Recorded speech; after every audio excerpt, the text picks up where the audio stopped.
মনে কথাটা শুনলেন আল্লাহর নবী রেগে গেলেন, কেমন হয়ে রাখলেন? নবীর চোখগুলা কিন্তু লাল হয়ে গেল রাগের কারণে। আনারের দানা যেমন বেদানার দানা লাল হয়, আল্লাহর নবীর চোখ কিন্তু লাল হয়ে গেল। আল্লাহর নবী বিবিকে বলছেন, আয়েশা রে, তুমি একটা লোককে নাটা বলেছো, মাঠা বলেছো রে আয়েশা। তুমি শোনো, আল্লাহ রাব্বুল আমিন তাকে তৈরি করেছেন, যারা নাটা ওরাও আল্লাহর তৈরি, যারা লম্বা ওরাও আল্লাহর তৈরি, যারা ধলো ওরাও আল্লাহর তৈরি, যারা কালো ওরাও আল্লাহর তৈরি। এই আমার বিবি আয়েশা শুনো, তুমি একটা লোককে এমন খারাপ কথা বলে দিয়েছো, এমন নোংরা কথা বলে দিয়েছো।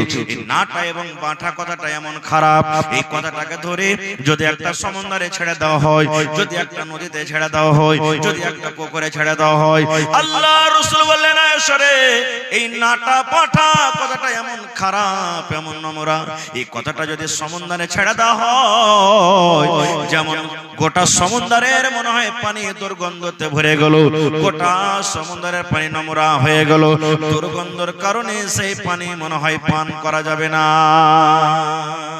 এত কথাটা খারাপ, নাটা এবং বাঁটা, এই কথাটা ধরে সমুদ্রে ছাড়া হয়, গোটা সমুদ্রের পানি মনে হয় নোংরা হয়ে যাবে, সেই পানি কিন্তু পান করা যাবে না। এবার আপনাকে বলি, নাটা বাঁটা কথাটা যদি এত খারাপ হয়, রাত দিন যে চায়ের দোকানে বসে বসে একটা মোড়লের ব্যাপারে, একটা মুখিয়ার ব্যাপারে, একটা হাজির ব্যাপারে, একটা মুলবির ব্যাপারে, একটা হাফিজের ব্যাপারে, একটা নমাজের ব্যাপারে রাত দিন যে এক কাপ চা খেয়ে 5 কাপ খালি যে গীবত করছি, এই গুনাহটা আল্লাহ মাফ করবে ভাই? জোরে বলেন মাফ করবে? আরো জোরে বলেন মাফ হবে? হবে না। এই গুনাহটা কার কাছে মাফ নিতে হবে? যার ব্যাপারে আপনি এগুলা সব কইলেন, আর একটা গুনাহ মাফ হবে না। কি? জীবনে কোনোদিন জেনা করলেছেন আপনি, কেউ দেখেনি, আল্লাহ তো জানছেন, মানুষ কেউ জানে না। জীবনে মদ পান করেছেন, দারু খেয়েছেন, কেউ জানে না। একদিন কথাতে কথাতে আপনি 10 বন্ধু সাথীরা বসে আছে, মজাক করে বলে দিলেন, আরে ভাই, জীবনে তো কোনো গুনাহ করিনি ভাই রে, কিন্তু একটা গুনাহ আমি করে দিয়েছি। বলছে কি? শালা কার পাল্লাতে পড়ে কিন্তু আমি একদিন দারু খেয়ে নিয়েছি, কার পাল্লাতে পড়ে একটা বেটি ছেলের হাত ধরে নিয়েছি, কার পাল্লাতে পড়ে একটা বেটি ছেলেকে আমি জেনা ব্যভিচার করে নিয়েছি। এই যে আপনি এটাকে হালকা মনে করিয়েন না, মজাকে মজাকে আপনি লোককে বলে দিলেন। এই গুনাহটা মাফ হবে না। কেন হবে না? আপনি গুনাহ করেছিলেন, পাপ করেছিলেন, এই গুনাহটা আপনি জানছিলেন, আল্লাহ জানছিল। আল্লাহর কাছে মাপ চাইতে গেলে আল্লাহ আপনাকে ক্ষমা করে দিত, কিন্তু আপনি লোকের সামনে বলে লোকেরাকে গাওয়া বানিয়ে দিলেন, আমি এই গুনাহটা করেছি, আমি এই পাপটা করেছি। লোকেরাকে আপনি পাপ, এই গুনাহটার জন্য গাওয়া বানিয়ে দিলেন। এই জন্য আল্লাহ রাব্বুল আমিন আপনার এই গুনাহকে মাফ করবেন না। আল্লাহ রাব্বুল আমিন বলেন, বান্দারে, হে আমার বান্দারা, তোরা শুন। আল্লাহ বলেন, আমার 100টা দয়া আছে রে, 100টা দয়া আছে রে বান্দা, 100টা দয়া আছে রে বান্দা। 100 দয়ার মধ্যে, 100টা রহমের মধ্যে আমি আল্লাহ 99টা রহম আমার কাছে রেখেছি, আর একটা দয়া আমি জমিনে দিয়ে দিয়েছি। ওই দয়াটা কাকে দিয়েছি? ওই দয়াটা আমি মাকে দিয়েছি, ওই দয়াটা আমি বাপকে দিয়েছি, ওই দয়াটা ছেলের আব্বাকে দিয়েছি, ওই দয়াটা ছেলের ছেলেকে দিয়েছি। শুধু মানুষ নয়, ওই দয়াটা আমি জিনকে দিয়েছি, ওই দয়াটা গরুকে দিয়েছি, ওই দয়াটা আমি ছাগলকে দিয়েছি, ওই দয়াটা আমি মুরগিকে দিয়েছি, ওই দয়াটা আমি কুকুরকে দিয়েছি, ওই দয়াটা আমি ইন্দুরকে দিয়েছি, ওই দয়াটা আমি বান্দরকে দিয়েছি। দুনিয়ার যত আল্লাহর মাখলুক আছে, আল্লাহ রাব্বুল আমিন একটু একটু একটু করে ভেঙে ভেঙে একটা দয়াকে সমস্ত মানুষ জীবজন্তুকে আল্লাহ ভেঙে আল্লাহ বন্টন করে দিয়েছেন। আর আল্লাহ রাব্বুল আমিন 99টা দয়া নিজের কাছে আল্লাহ রেখেছেন। দেখবেন 10টা 15টা যদি আপনার বাড়িতে মুরগি ছালিয়ে থাকে, পাঞ্জর দিয়ে হেঁটে গেলে আপনার পরে ঝাঁপিয়ে পড়বে, লুস্টা আসবে, আসবে না? কেন আসে? কোনদিন গর করেছেন? এই জন্য আসে, ওই মুরগির ময়া আছে ছাড় পরে, যে মনে হয় এই লোকটা হেঁটে গেছে, একে আমি ভয় দেখাই যেন আমার ছাটাকে ধরতে না আসে, ছাটাকে ধরতে না আসে। কুকুরের বাচ্চাকে আপনি ধরে দেখেন, সামান্য একটা জানোয়ার কুকুরের বাচ্চাকে ধরেন, যেমনি বাচ্চাটা ধরবেন আপনাকে কামড় দিবে ঘুঁ করে। বিলের বাচ্চাকে ধরেন, আপনাকে ছিঁড়ে তুলবে। একটু খানিক মাত্র দয়া পেয়েছে, একটা রহমতকে কুইটে কুইটে কুইটে একটু খানিক পেয়েছে। এবার আপনাকে বলি, বাড়িতে আপনার মা আছেন, মা কিন্তু খুব নারাজ হয়ে গেছে। আমার মা আমার পরে খুব নারাজ, আপনার পরে খুব নারাজ। জালসা শুনে গেলেন, মাগে সেব লেসছে গে মা, খাবো না হট, তুই খাবো না তোর সেব, মাগে তোর লেগে জিলাপি লেসছে গে মা, হট খাবো না, তোর মতন ছেলের আমি মুখ দেখবো না গো, হট তোর সেব খাবো না গো, তুই বকতে আসবি না আমার সামনে, এত মারা গেছে। একদিন গেল, আবার চলে গেছেন, হ্যাঁ গে মা যাই কিছু হয়েছে মা, আমি তো তোর ছেলে গে মা, হাকে মাফ কর না গে মা, তুই না মাফ করবি তো কে করবে, তুই বকিস না আমার সামনে থেকে হট, তুই এমন কথা কয়েছিস যে আমার গা ফিল ফিল করছে। এরকম হ্যাঁ মা রাগে না, রাগে না, কত লোকের মা রাগে, রাগে না, রেগে যায়। মার কাছে একদিন গেলেন, মা আপনার জিলাপি খেলো না, মার কাছে আর একদিন চলে গেলেন সেব নিয়ে, মা সেব খেলো না, মার কাছে আর একদিন চলে গেলেন মিষ্টি নিয়ে, মা খেলো না। 3 দিন 4 দিনের পর যদি একদিন মার পা খান ধরে পড়ে যান আর বলেন, মা কি তুই যতক্ষণ আমাকে মাফ না করবে গে মা, অতক্ষণ পর্যন্ত আমি পা ছাড়বো না, মাগে যত রাগ হয়েছে তুই আমাকে মার, আমাকে কিলে মার, আমাকে লাঠির বাড়ি মার, পা দিয়ে আমাকে গুড়িয়ে দে গে মা, যতক্ষণ আমাকে মাফ না করবি আমি মা তোর পা কিন্তু ছাড়বো না। এবার আপনি বলেন তো, দুনিয়ার যতই মা দিল পাথরওয়ালি মা হোক, দুনিয়ার যত কঠোরওয়ালি মা হোক, দুনিয়ার এমন কোন মা নাই যে ছেলে এরকম ভাবে মাপ চাইতে গেলে সেই মা কিন্তু তাকে ক্ষমা করবে না, করবে না জি ভাই, করবে না, করবে না, করবে। এবার বলবো, মা কতখানি দয়া পেয়েছি, একটু দয়া কেটে কেটে কেটে কেটে কেটে কেটে কেটে কেটে মা একটুখানি ভাগ পেয়েছি, মা একটুখানি ভাগ পেয়েছি, ওই একটুখানি দয়াতে যদি মা আমার রাগটাকে মাফ করতে পারি, ওই একটুখানি দয়াকে যদি মা আমার ভুলটাকে মাফ করে, আমাকে যদি মা কোলে নিয়ে লাই, আমাকে যদি মা বুকে টেনে মাফ করে দেয়, রে মুসলমান আল্লাহ নিজে বলছেন, বান্দারে আমি 99টা রহমতের মালিক রে বান্দা, 99টা আমি রহমত, 99টা আমার কাছে দয়া আছে। তবে আর সেই আল্লাহর কাছে যদি রাতের বেলাতে আমরা ওযু করে মসজিদে গিয়ে যদি আল্লাহর দরবারে 2 হাত তুলে দোয়া করি, মাবুদ রে জীবনটা আমার এলা ফেলাতে কেটে গেল, জীবনটা আমার গাফলাতিতে কেটে গেল, জীবনটা আমাদের ভুলে কেটে গেল, জীবনটা আমাদের পাপ করতে করতে কেটে গেল, আয় আল্লাহ জীবনে এত পাপ করেছি, এত গুনাহ করেছি আল্লাহ, দুনিয়ার মানুষ কেউ জানে না কিন্তু তুমি জানো। আস্তাগফিরুল্লাহ ওয়া আতুবু ইলাইহি, আস্তাগফিরুল্লাহ ওয়া আতুবু ইলাইহি, আস্তাগফিরুল্লাহ ওয়া আতুবু ইলাইহি। আল্লাহ আমি তোমার কাছে maaf চাইছি, আল্লাহ ক্ষমা চাইছি, আল্লাহ তুমি এই হতভাগা মানুষটাকে তুমি maaf করে দাও, আল্লাহ হতভাগা মানুষটাকে maaf করে দাও, আল্লাহ তুমি আমার পরে দয়া করো, ক্ষমা করো, আজ থেকে আমি জেনে বুঝি জীবনে কোনোদিন আমি গুনাহ করব না। আল্লাহ বলছেন, বান্দা তুই আমার কাছে মাপ চাহে দেখ, তোর চোখের যদি কানতে কানতে এক ফোঁটা পানি বের হয়ে যায়, তোর চোখের পানি বাড়াইতে না বাড়াইতে আমি আল্লাহ তোর গুনাহকে মাফ করে দেব। পড়েন আলহামদুলিল্লাহ। আহা, একটা হাদিস এসেছে, একটা লোক খুব পাপ করেছে, এমন পাপ আর গুনাহ তো করে নিয়েছে, কিন্তু মরার টাইমে সুবহানাল্লাহ কাঁদছে, চোখ দিয়ে পানি ঝরছে, ওর ছেলেরাকে সব দিকে ডেকে ওসিয়াত করছে, বেটা রে আমি যখন মরবো আমার লাশটাকে তোরা খবরদার দফন করিস না রে বেটা। ছেলেরা বলছে, কেন জি আব্বা? বলছে, বেটা রে জীবনে আমার নেকি খুব কম, গুনাহ যদি আল্লাহ আমাকে কবরে জিন্দা করে দেয় আর হিসাব ধরে পারবো না দিতে, কারণ আমার নেকি খুব কম আর গুনাহটা বেশি, এইজন্য আমাকে কি করবি, মাঠে ময়দানে নিয়ে লকড়ি জমা করে, কাঠ জমা করে আমাকে জ্বালিয়ে পুড়িয়ে দিবি, বুখারী সাহেবের হাদিস, জ্বালিয়ে দিবি আর ছাইকোটাকে কিছু মাটিতে পুঁতে দিবি, কিছু পান্তে ভাসিয়ে দিবি, কিছু বাতাসে ছেড়ে দিবি, যেন আমার আল্লাহ আমাকে ঢুঁড়ে না পাই, না ঢুঁড়ে পাইবে না আমার হিসাব নেবে। আল্লাহুস সামাদ। ঠিক তাই করা হলো। লোকটা যখন মরলো, বাপের কথা মতন ওর জন্য কাঠ জমা করা হলো, লকড়ি জমা করা হলো, লকড়ি কাঠকে জমা করে তাকে আগুন দিয়ে জ্বালিয়ে পুড়িয়ে ছাই করে দেওয়া হলো, আর কিছু ছাই মাটিতে পুঁতে দেওয়া হলো, কিছু বাতাসে ছেড়ে দেওয়া হলো, কিছু পান্তে ভাসিয়ে দেওয়া হলো। আপনারা বলেন তো, এগুলা করা সত্ত্বেও আমার আল্লাহ, আপনার আল্লাহ তাকে জীবিত করতে পারবেন না? পারবেন না? জোরে বলেন, আরো জোরে বলেন, পারবে। ছেলেরা বাপকে জ্বালিয়ে পুড়িয়ে বাড়ির দিকে রওনা হয়েছি, এখনো কিন্তু বাড়ি পৌঁছেনি।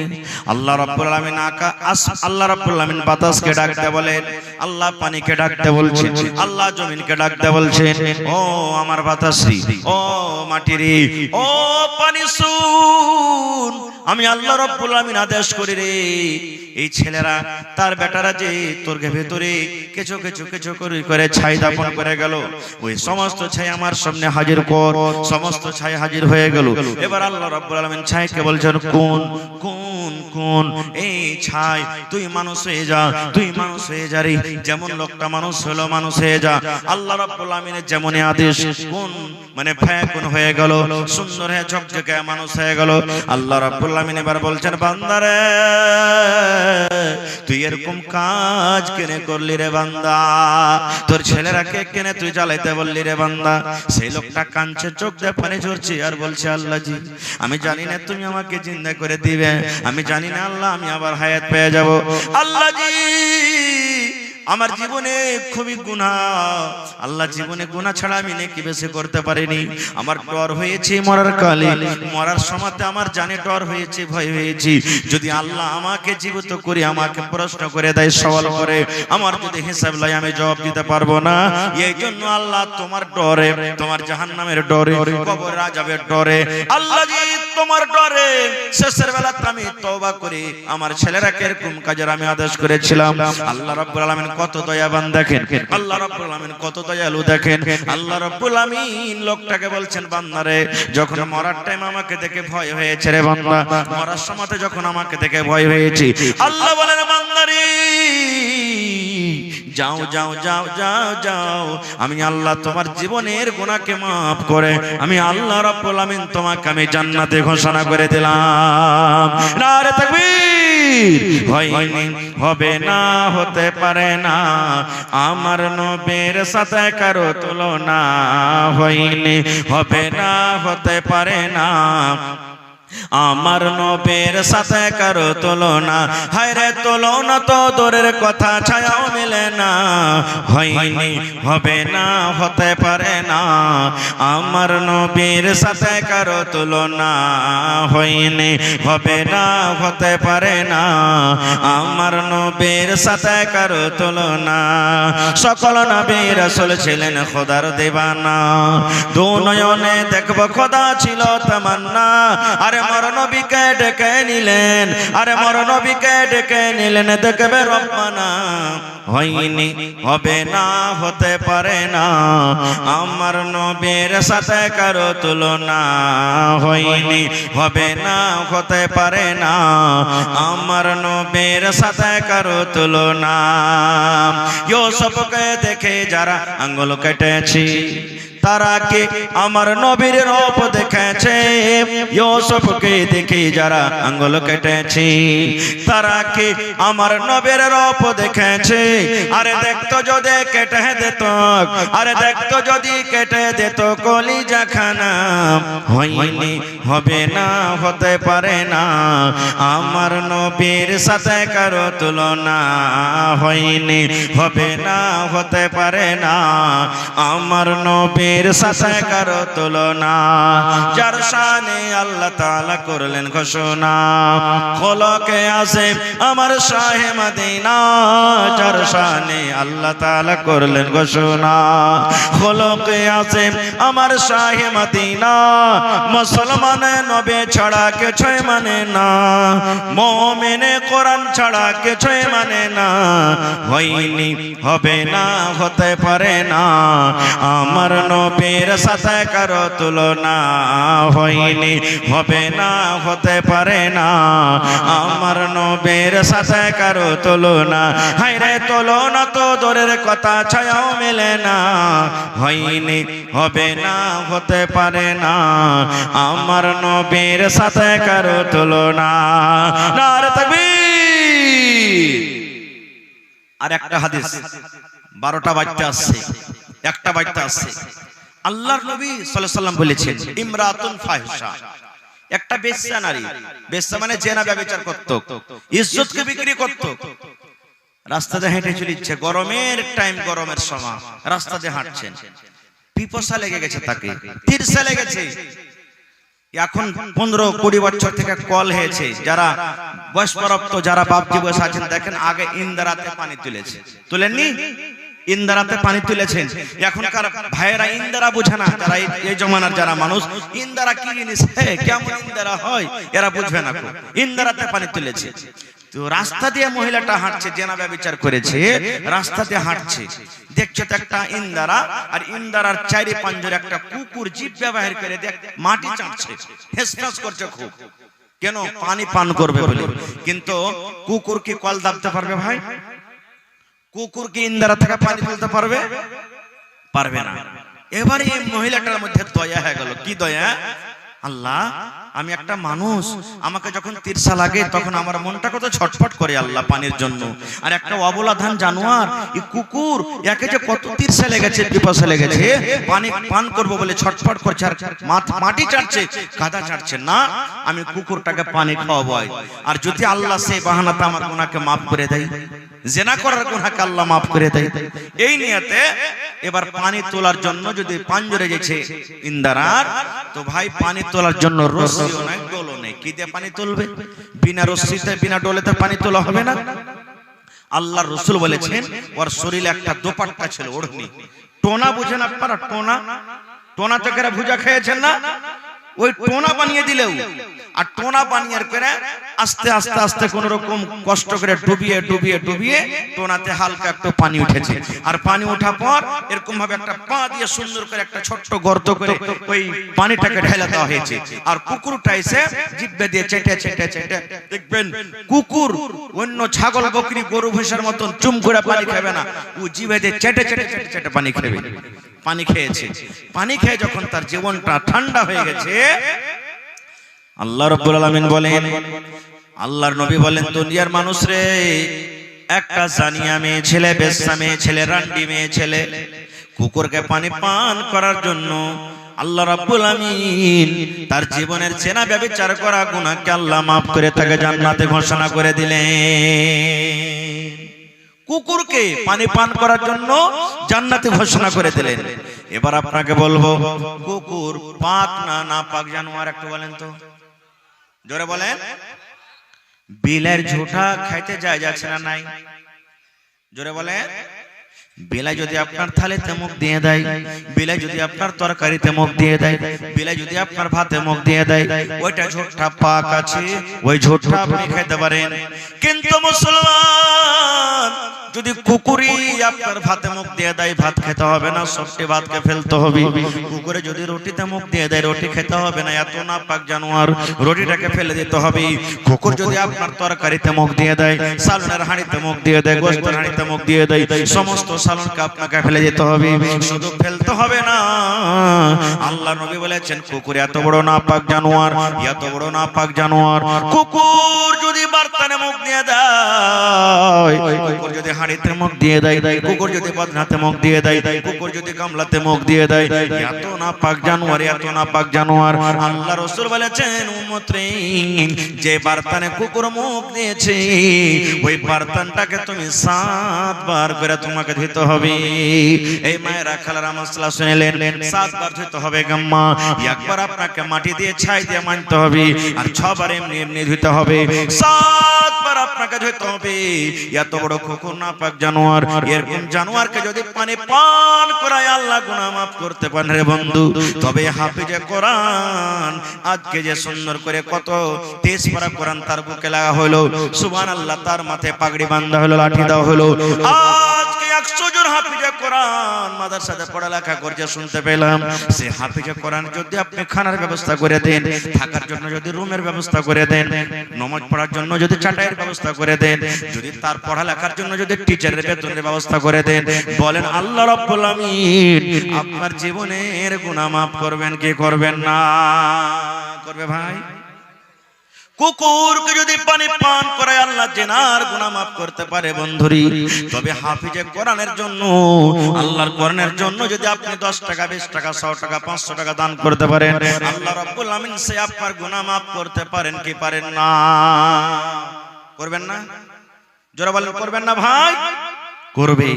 তবে ভাইরে, আল্লাহ তাবারাক ওয়া তাআলার কোরআনে কত পারা আছে ভাই? জোরে বলে 30 পারা আছে। দান তো আলহামদুলিল্লাহ যত যে পেরেছেন দিয়েছেন। আমি আপনাদের সামনে ছোট্ট খাট্টো, বেশি নয়, 5 থেকে 10 মিনিটের মধ্যে 30 পারা কোরআনের দাম নেব। আজকে দেখছি কোরআনের প্রতি মহব্বত ভালোবাসা আছে কিনা, এই মাদ্রাসার প্রতি মহব্বত ভালোবাসা আছে কিনা, এই মাদ্রাসার প্রতি আপনি দয়া দেখাতে পারছেন না কিনা। আজকে যদি মাদ্রাসা না থাকতো, আপনার সামনে যে কয়টা হাফেজ হলো মাওলানা? 8টা হাফিজা কোরআন হইতে পারতো ভাই? জোরে বলেন হইতে পারতো? জীবনে পারতো না। কত মন খান খুশি। আপনাদের কি ইচ্ছা হয় না যে আমি বেটাটাকে হাফিজ করব, একটা বেটাকে কম করে আমি মাদ্রাসাতে পড়ালেখা করাবো? আল্লাহুস সামাদ। দেখি ভাই, 30 পারা কোরআনের জন্য 1 টাকার 1000। কোরআনের দাম আল্লাহ ছাড়া কেউ দিতে পারবে না। তবে 1 টাকার 1 পারার দাম দেখি কোন আল্লাহর বান্দা আছেন, মাওলানা আমার মা মারা গেছেন, আব্বা মারা গেছেন, দাদু মারা গেছেন, স্ত্রী স্বামী মারা গেছেন, তাদের জন্য আমি 1000 টাকা দিব।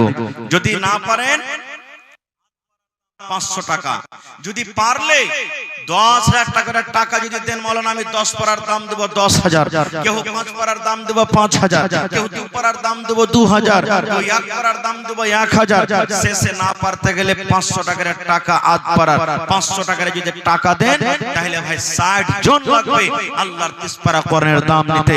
তবে আসেন তো দেখি আমার হাতে, যার পকেটে আছে তাও, না আছে তাও। যদি পকেটে না থাকে, মোবাইলে আছে, অনলাইনের ব্যবস্থা আছে, করতে পারেন। একটু আল্লাহর রাস্তায় আসেন তো ভাই। 60টা লোক, আর না হলে 30 জন, না হলে 15 জন, 1000, 2000, 500 করে করে 30টা মাত্র পারার দাম আপনার কাছে নিব। আজকে আপনি দান করবেন। দেখেন শেষ ভাগ রাতে আল্লাহ তাবারাক ওয়া তাআলা সামাই দুনিয়াতে আসেন, আসার পর মানুষকে ডাকেন, বান্দা রে, এই আমার বান্দা বান্দিরা, আমি আল্লাহ তোদেরকে বলছি, চাহা আমার কাছে কি চাহাবি, আমি আল্লাহ দেওয়ার জন্য তৈয়ার আছি। আহা, এই শেষ ভাগ রাতে আমি একজন মুসাফির মানুষ, আপনাদের জন্য দোয়া করব এবং কমিটির লোককে বলবো, মা খালারকে পিন্ডালে আপনারা একবার চাদরটা পেঠিয়ে দেন দয়া করে। মা খালারকে পিন্ডালে চাদর দেন। মাশাআল্লাহ মাশাআল্লাহ। এই দেখেন আমার একজন ভাই, কি নাম না, এই দেখেন বেনামিতে 1 পারা কোরআনের দাম 1000 টাকা দিয়ে দিলেন। নারে তাকবীর। মাশাআল্লাহ মাশাআল্লাহ। আর 29টা লোক। দেখি আল্লাহ আপনাকে কত ভালোবাসবেন যে আমার কোরআনের সওয়াল আছে এখানে। এই এলাকার মানুষরা, একটু হাসানগঞ্জ এলাকার লোকেরা শুন, আমার কোরআনকে যদি ভালোবাসিস, মাত্র 30,000 টাকা লাগবে। যদি পারিস তো একটাই মানুষ 30,000 টাকা দিতে পারবে। যদি কোন আল্লাহর বান্দা পারেন, আমি মাদ্রাসার জন্য 1 ডিসমিল 1 কাঠা জমিন দান করব। মাদ্রাসার পাঞ্জরে হোক কিংবা কোন দূরদারাজে হোক, বিক্রি করে যা টাকা হবে মাওলানা লাগিয়ে দেব। কিংবা এলাকাতে মায়েরা খালারা ভাইয়েরা ছাগল বকরি কিন্তু খুব পোষে। দেখি এই হাফিজে কোরআন